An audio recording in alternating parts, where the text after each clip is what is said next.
Have you ever wished there was some magic switch you could flip to make a change?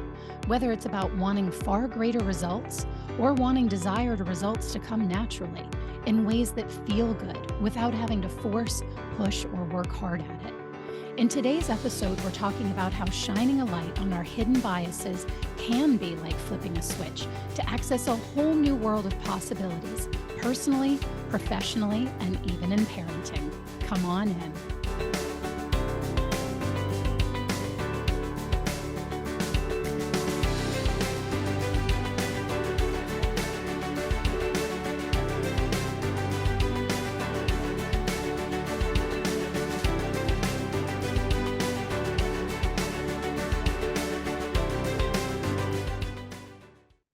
Hi, and welcome to Transforming Millions, where women leaders get real about what it really takes to make world-changing impact without life-sucking consequences.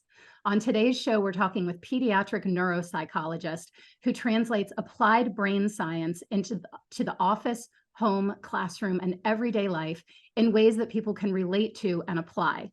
She helps parents effectively and efficiently learn to look at kids as little brains so they can raise happy, connected, successful humans, building kids' brains without losing their own minds. She's a mom, a parent, a parent and teacher strategist, a doctoral professor, and a program consultant who has spent over 15 years studying neuroscience. And as if that wasn't all impressive enough, she is also the author of an international best-selling book, Raising Brains.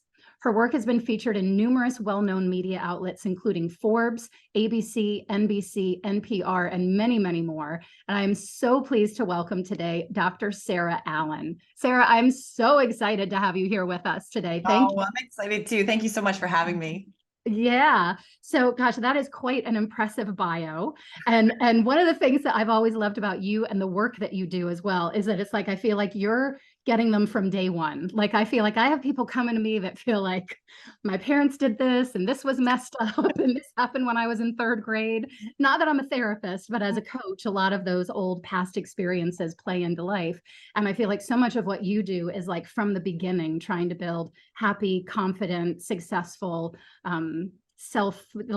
able to kind of take care of themselves and problem solve themselves, all of that, little human beings. So tell us a little about how you got here and why you're so passionate about what you do.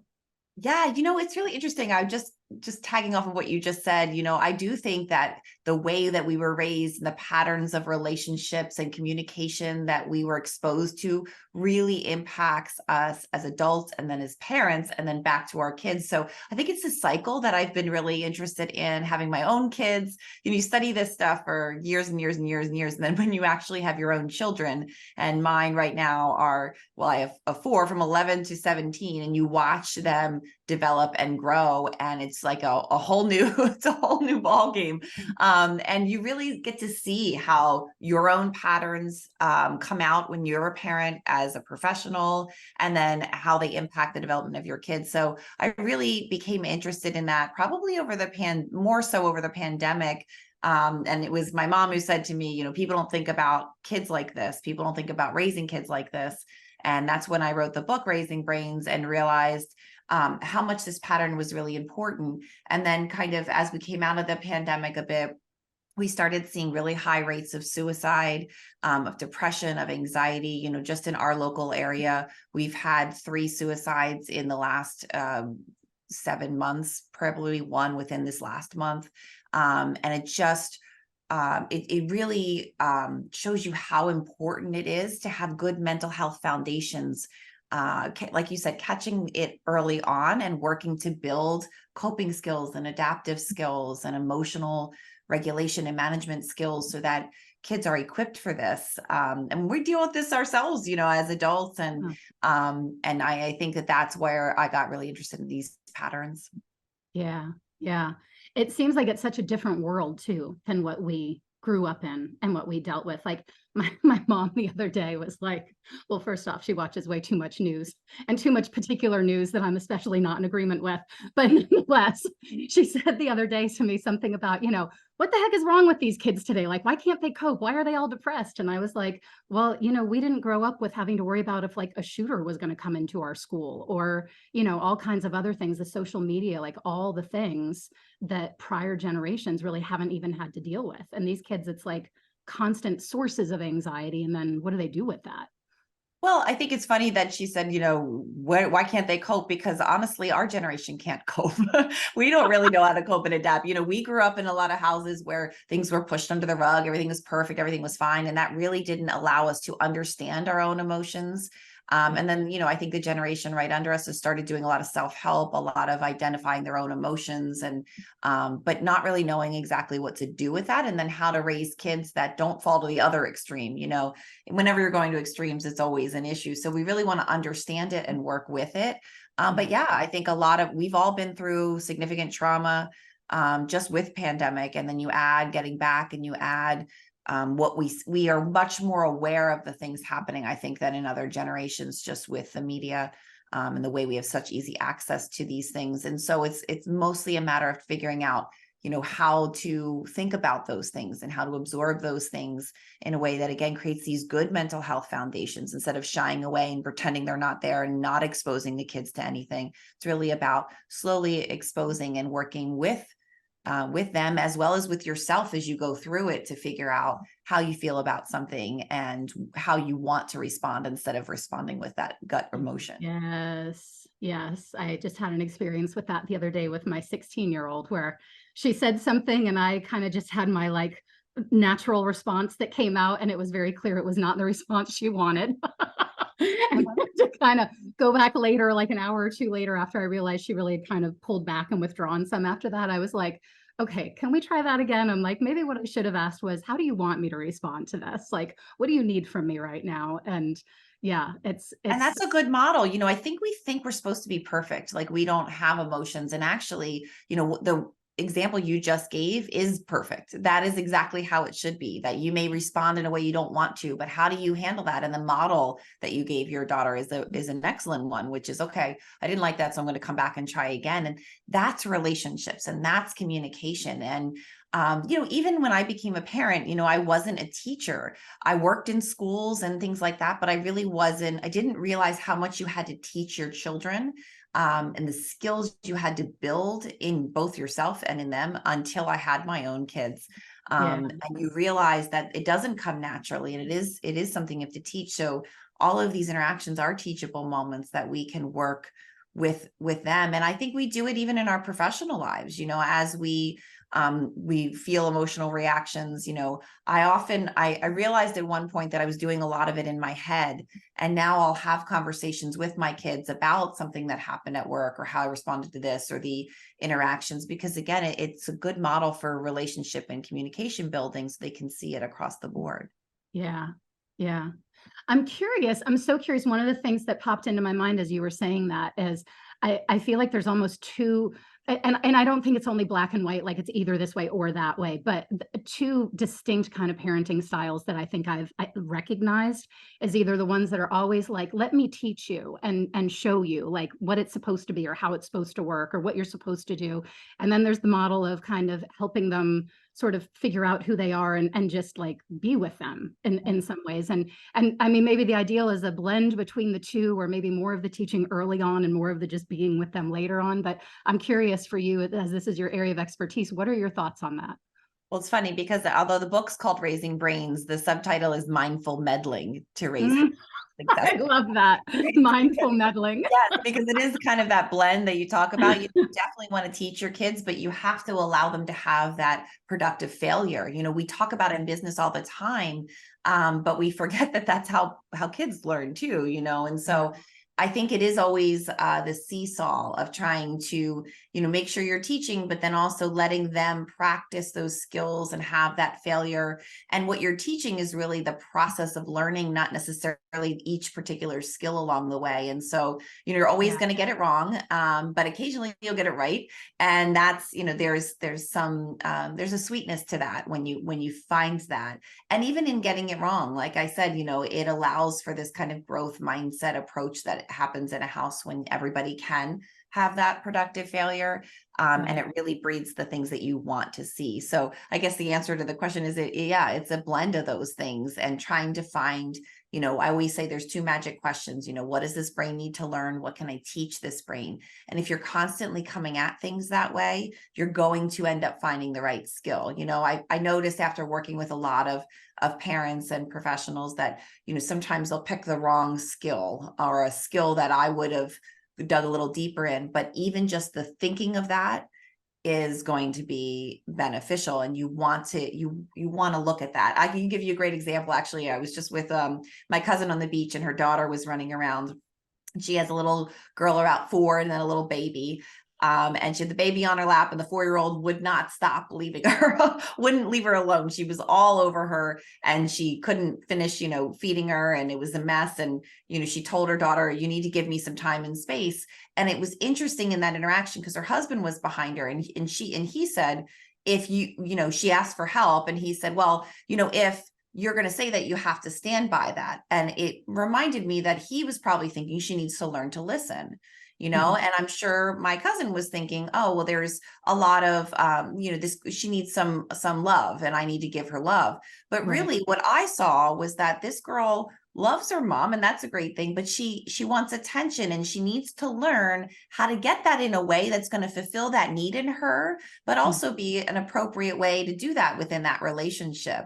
And so we ended up making a 5-minute, baby gets 5 minutes, you get 5 minutes. And then she's so excited about it. And every time she came over, so proud of you for for letting your baby sister have some time, but then you also get time with your mommy too, because you Mhm. guys love each other too. And just in that little interaction with even the little kids, because I'm out of the little kid stage, so it's fun to Right. watch them. You realize that yes, they're looking for the skill, but you really want to dig in to think, how can I, for my child, what is the skill that they need to build? And I think that just takes some practice and guidance, a bit like a little bit of Yeah. coaching. But once you get used to it, it's really that you're finding your way on that seesaw, and you're really figuring out, when do I teach and when do I kind of let them learn how to do that.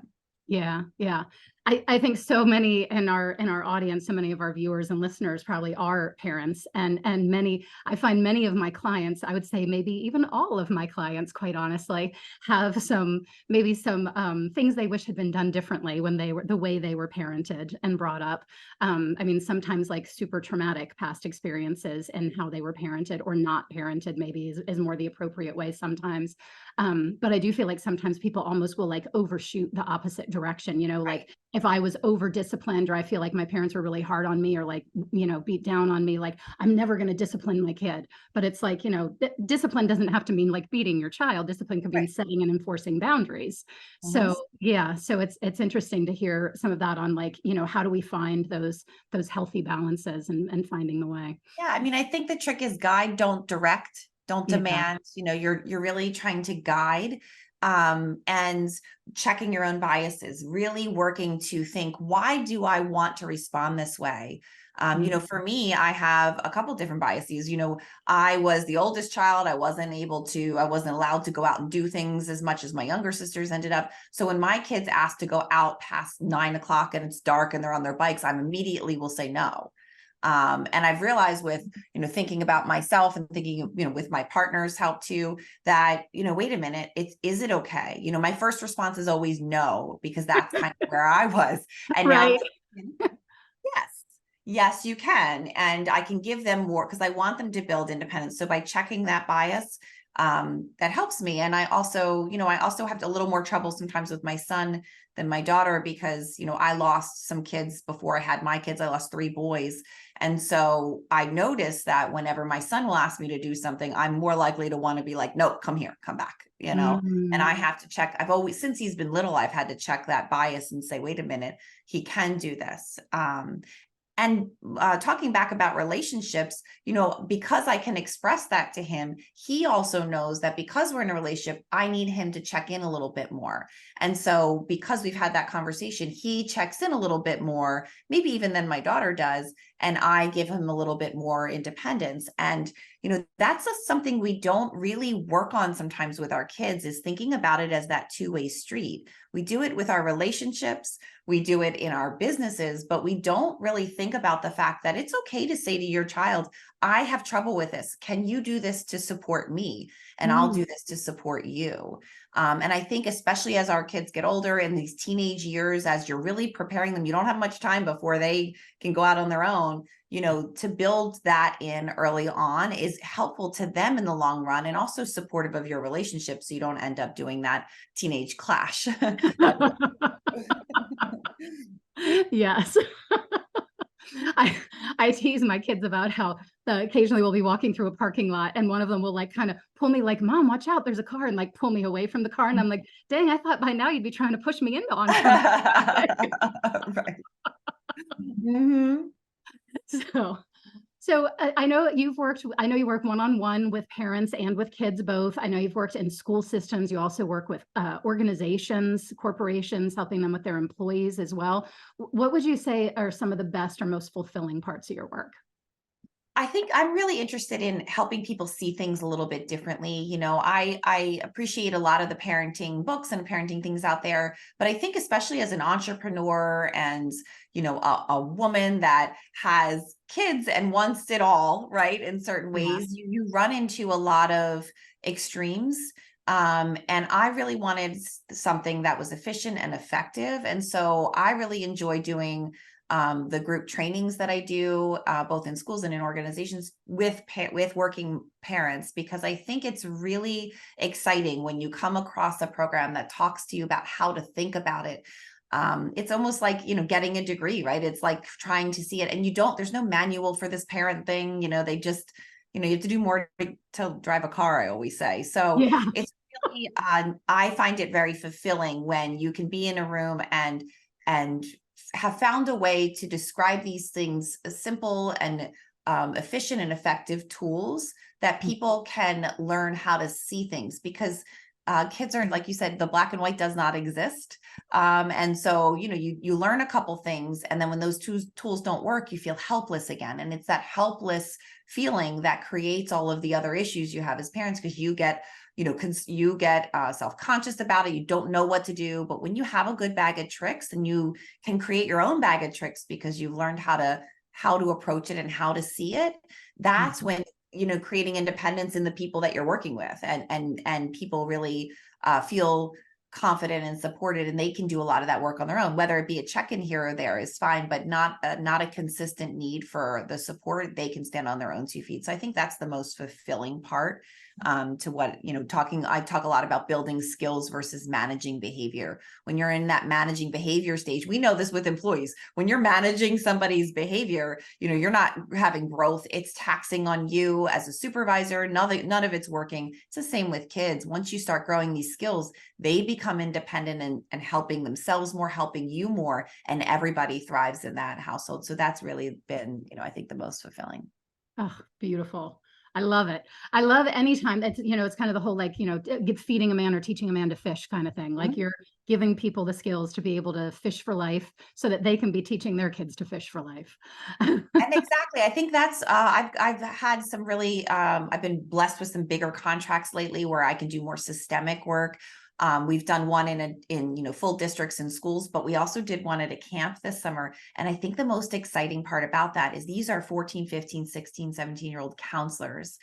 And, I'm in this leadership training, and, I got very emotional because what I'm really passionate about doing is, if we can get them at that age and they're helping to grow these kids' brains that work with them, they're seeing kids differently. Imagine when they become parents or work in the field or try to change the world in some way or develop a product or whatever it is, to be able to see, to start out that young seeing it. That's when you've really hit it. And it was so exciting to train the entire camp this summer to really be able to start that process. It's neat to think about that next generation having a different viewpoint. That is awesome. I got goosebumps through Yeah, that. That was like the best thing ever to be able to. That's it so was really cool. exciting. So cool. So let's take a minute if we can to talk some about some challenges along the way for you. With like for you personally with I do a lot of mindset for lack of a better word work, but some of that inner growth, how we deal with challenges and struggles. And you actually were in a brief workshop of mine. I did just a 3-hour workshop and you had quite a aha moment that actually resulted in a neon sign for you. That's right. That's right. Yeah. Can we talk a little bit about that? About like one of the this challenge that you faced and how, what's kind of shifted for you since that opening up? Sure. We talked a little bit about it actually during this, the idea of checking your own biases and understanding where you're coming from. And I think as you're growing your business, and for me, I had a clinical practice for years, but, after I wrote the book, it became there was a business side to it that I hadn't learned. It was exciting and interesting, but it's a whole different roller coaster, as when it comes to creating that kind of lifestyle for yourself. And so I would hit these moments where I kept feeling like stalled or frustrated and feeling the downs more than the ups. And I think by kind of going back and checking into my own history, my own life, as I mentioned before, no was always the response before yes. And I think looking at it, there's a lot of anxiety in my family, and my mom had, 3 kids under 6 at one point. And so she was very overwhelmed running around without much support. And so I think the no is the easy answer, but I absorbed that at some point. So whenever I went to take a risk in a business, it'd be like, oh no, well, that's a little too risky, or that doesn't make sense. It probably won't happen. Well, it could be a problem, and I think as we dug into that more, I realized, well, wait a minute, all evidence really to the contrary on some point from my own experience recently. And 2, what if I started thinking the opposite direction, right? What if it all worked out instead of what if it doesn't work out? And that's Mm. actually my neon sign, is what if it all works out? And once we found that, you've given some great testimonials about different people and how that's helped them. But I think for me, it was a definite light bulb, like kind of light switch moment for me as I absorbed that, and I really started watching each of my decisions from there on out and thinking more in the what if it all works out and less of it what if it doesn't work out. Yeah. And it was this slow gradual build of really being able to feel better personally and professionally. It's such a tie in there. Yeah. And it really did make a huge shift in my life. And so it wasn't the day after, that all of a sudden I have, this huge business, but it really did have this slow growth for me. And I would say, I don't even remember when that, maybe within the last year, I've seen a huge boost in my business. But even more so, it comes naturally. It comes in a positive way that feels good. I don't overdo decisions or underdo decisions. I'm just kind of giving it up to the universe. And what if it does work out? And some version of it typically does. And it's a more positive outlook and way of seeing it. Yeah, I love that because it's so I feel so much I really believe that life isn't as it is. People say, "Oh, it is what it is." Like, okay, there is some truth to what is or what is happening, but so many of us it's not like we don't experience it as what is happening is the truth. It's like our perception, our lens that we're looking through. And so if you have a whole life of looking through a lens of, well, what if it doesn't work out? No, that's not going to work. That's too risky. That's a problem. And then you take off those lenses and put on this new lens of what if it does work out? You start seeing all these new opportunities and possibilities and pathways for where it could work instead of like dead ends where it can't work. Well, the funny part about it is I am probably one of the most positive persons you will ever meet. Yeah. Yeah. My partner, he's always saying, like, if somebody cuts us off, I'm more likely to think, oh, they had such a bad day. I hope their grandmother's okay. They just came from the hospital, like I have this whole like, and he's more like, no, they're actually jerks. And we go back and forth about this, but Yeah. I'm more likely to think the best of people, especially in what I do in my job, and that things can get better. And so to Yeah. find that kind of bias, like kind of deep under, was really interesting to me because it's kind of a conflict. How can you be such a positive person, but then also think things may not work out? And, I think a lot of that had to do with even just the recent events that I had experienced. My sister had recently died of cancer. She was 29. So that was within the last few years. I told you before I had lost the kids, then the pandemic, I got divorced, moved to a new town, then the pandemic hit. So all of these things happened really quickly within the span of like 5 years. And I hadn't processed any of the death of the kids either. I think I just barreled through. So as you're sitting here, as I said, we all kind of went through this trauma. My version was almost reliving some of this that I had experienced it because it never worked out for me. These things didn't work out. And I thought that I had just kind of given it up and said, all right, well, there's nothing I can do. Clearly I would have changed it if I could have, and I didn't. Right. I couldn't. But to have that leftover quality to it between, hearing no a lot and then also the anxiety in my family and then those experiences, it made that shift in my life. Like, wait, it could also work out, because my experience has been that some of it hadn't. But from the business side of it, it had. So I kind of had to lean into those things. And at that time period that you and I had talked, it was starting to work out. And there's always things that won't, but I think that having that more expectation of it happening, and then dealing with it if it doesn't, is different than having the expectation of it not happening and then dealing with it. Yeah, absolutely. I love how you referred to it too as like almost like a light switch moment. I think for a lot of people it occurs that way because it's like we've only seen one thing or looked kind of from one perspective for so long, and then all of a sudden it's like on The Matrix when they say, once you take the pill, you can't unsee. Right. It's like once you've seen, you can't unsee it. Right. So yeah. And you think you're okay with failure as an entrepreneur, that has to happen. But I think each little failure doesn't feel great. And you're like, well, is that the one that was supposed to have or not, or the one I wasn't supposed to have? And, does that mean I'm not good at this? Or does that mean that I'm not going to be able to move forward? Or does that mean I can? And it's very difficult, especially being on your own like that, to be able to work through all of those things too. And I think, having that recognition, just that one little phrase. That's why I put it in neon sign pink. It's a hot pink neon sign in my office. I forget, did you get that for yourself or did your partner get that for you? No, Kevin got that for me. My partner. That's what I thought. I thought it was so cool when you said. For our viewers, she sent me a text after the workshop with a picture of it. And I was like, oh my God, that is amazing. I love it. Like, yeah, maybe we'll put it in the show notes or something. To make sure you never forget again. What if it all works out? And you know what? That's part of environmental design that I often talk about with my clients as well, which is like design your spaces, not just your physical spaces, but also relationships and everything, which this was kind of a double whammy there, the relationship with your partner and the physical thing in your office space. Design your spaces to lift you up into the person that you want to be or that you are becoming, not, in the past, basically, that led to where we are now, kind of. Yeah. And I think I jumped into a lot of things. I jumped into a relationship. I'm now getting married. We have 4 kids between the two of us, so a blended family. But in a slow way that kind of built on its own. I jumped into, we have a podcast. Kevin and I have a podcast called What's Happening Here. We kind of blend the science with our crazy family. And we didn't necessarily have a reason for starting that at the time. We started that and we were like, let's start this. This feels good to us.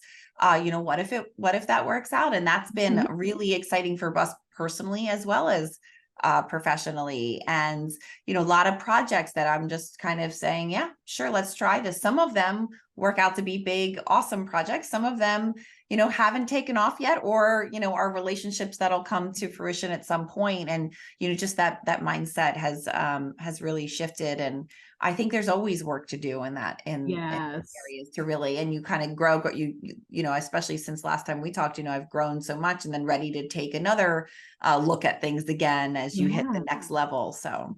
Yeah.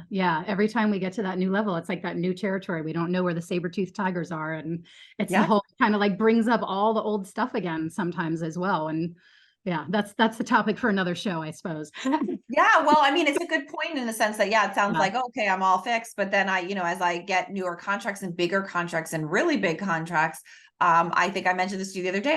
I noticed, it almost feels like, oh, don't tell anybody, right? Like it almost feels like you can't be happy about that. And then I'm like, all right, gotta call Spencer, gotta work on that again. Yep, yep. Always about finding that next level of Yeah, freedom to grow, freedom to be fulfilled where you are and not be like the whole this isn't it or what if it all goes away. right. I think a lot of people I've worked with have that feeling of like, waiting for the rug to get pulled out from under them. And again, a lot of times it's from past experiences and we gotta find ways to shift those like what are we expecting and looking for here that then can prompt that those new actions, new risks, new ways of being. And I think it's about growth, right? And again, Yeah. back to kids, this all cycles back. It's all the same. We all have the same brains, I always say. So it's all that same thing. And to be able to get to a level and then say, okay, I need to grow more. And again, speak with my kids about it. I'm noticing that this is happening for me here. And although this looks really exciting, and thank you I always thank them, they're on a team with me, right? So if I Yeah. have to take extra meetings and I can't go to a game or two and they recognize that, then, now that we have that extra contract, they should get some of the benefit of that too. And so we talk about that, but also them seeing then, okay, well, now I'm having this feeling and that's feeling uncomfortable for me. So I'm going to go and I'm going to work on that. I think that's important for them. It's growth. It's always growth. It's not a static process. You don't just get somewhere and be done. And Yeah. I think that's good for them to see too. And so you're constantly feeding back, your own work as an individual, then your work as a parent, to your children, and watching that kind of, and then back as a professional, and it kind of cycles all together. Yeah. Yeah. Awesome. So what would you say for our viewers to sort of a little golden nugget here? What would you say is the most important thing that people need to know or remember about succeeding in business or following your passion, your path? Growth and balance, I think, is what it is, especially from a brain-based perspective. We're always trying to build these skills. We're always trying to learn. And as I said before, any extreme is always detrimental to the brain. Too much or too little of something is always detrimental. I call them brain rule, life rules in my book. But I think it's really, if you're constantly thinking about growth, my partner always says, I'm trying. And, I say, well, it's the trying that makes you good. And I think that is, a perspective to take both in your professional life, especially juggling life and family and work, but also as a parent to your kids. And I think that's why, a lot of, working with employees who are parents is really important, because that cycles right back into your job. So either whether you are the boss, needing this cycle, or you want to provide that to your employees too, I think that it's about that, growth and balance, and supporting all of those angles. Awesome. Awesome. All right. Well, for our viewers and our listeners, if you'd like to learn more about Sarah or how you can build healthy brains for happier humans, you can check out her website at brainbehaviorbridge.com. And behavior is the American spelling without the U, BEHAVIOR. So brainbehaviorbridge.com. She's also offering a limited number of free 30-minute consultations. The link will be included in the show notes. It's a little long just to read verbally here, but we'll include it in the show notes there. And those are free 30-minute consults where you can meet with her about how you can help build healthier brains. So Sarah, thank you so much for being here today. I so appreciate you and the work that you're doing in the world. And I wish you the absolute best as you continue to grow and achieve your next levels of success. Right back at you, Spencer. Thanks for having me. Thank you so much. If you'd like to learn more about how you can unleash your and your organization's power to profitably and sustainably make the full impact that you know you're here to make, and to do it in ways that work for you without life-sucking consequences, go to transformingmillions.com to sign up for our free masterclass and to be among the first to know about our live coaching and connection event coming soon. See you next time.